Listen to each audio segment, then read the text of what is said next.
வணக்கம். இது easy cooking.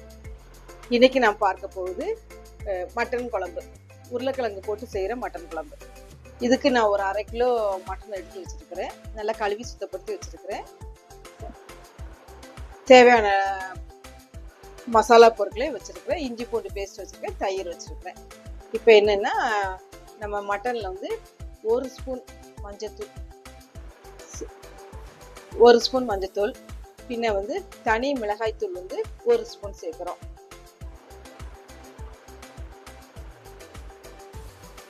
காரத்துக்காக சேர்க்கிறது தனி மிளகாய் தூள்.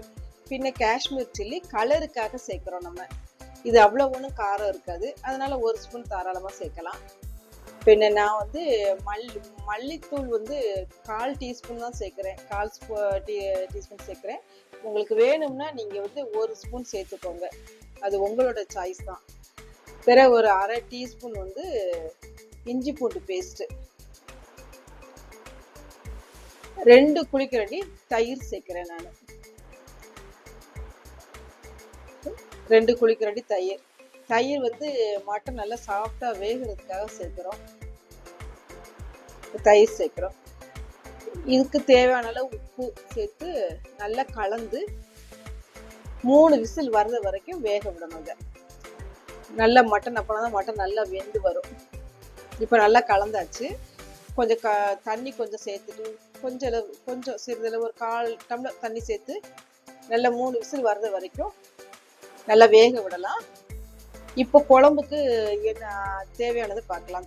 குழம்புக்கு வந்து நம்ம என்ன பண்ணிருக்கோம், தேங்காய், சோம்பு, பட்டை, 2 ஏலக்காய், கடற்பாசி, சின்ன வெங்காயம், இது எல்லாத்தையும் மிக்ஸி ஜாரில் போட்டு நல்லா நைஸாக அரைச்சிக்கணும்.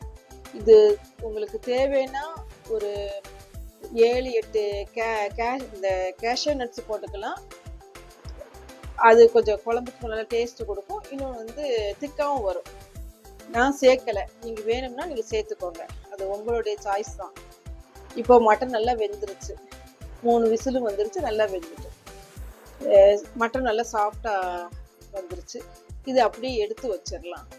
இப்போ ஸ்டவ்வில் ஒரு கடாயை வச்சு, கடாய் நல்லா காஞ்ச உடனே நீங்கள் குக்கிங் ஆயில் என்ன யூஸ் பண்ணுறீங்களோ அந்த எண்ணெயை யூஸ் பண்ணிக்கலாம்.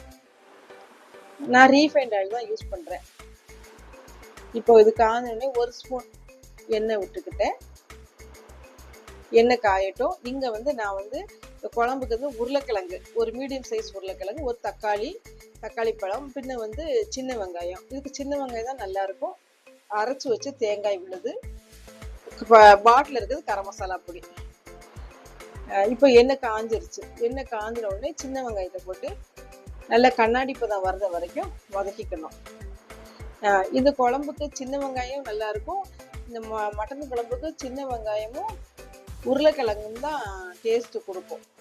இப்போ உருளைக்கிழங்கையும் போட்டாச்சு. இந்த உருளைக்கிழங்கு வந்து நான் மீடியம் சைஸ் தான் எடுத்திருக்கேன். உங்களுக்கு வேணும்னா நல்லா பெரிய சைஸாக 2 உருளைக்கிழங்கு எடுத்துக்கலாம்.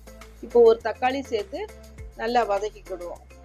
இந்த எண்ணெயிலேயே பாதி வெந்துடும் உருளைக்கிழங்கு.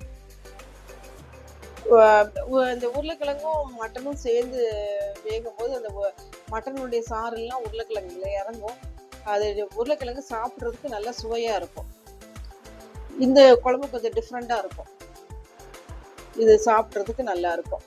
நீங்கள் செய்து பார்த்துட்டு சொல்லுங்கள், நல்லா இருக்கும்.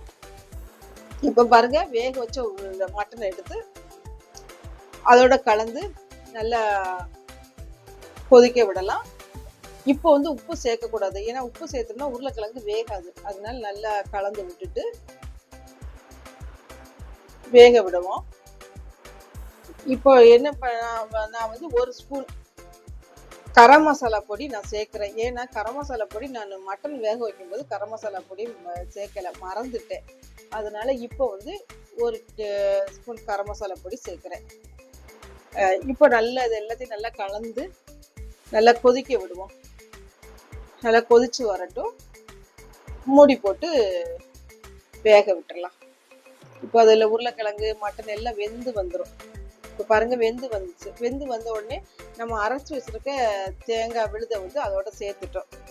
இப்போ கொஞ்சம் தண்ணி சேர்த்து இந்த தேங்காயில் பச்சை வாசம் போகுத வரைக்கும் ஒரு 5 நிமிஷம் கொதிக்க விடலாம்.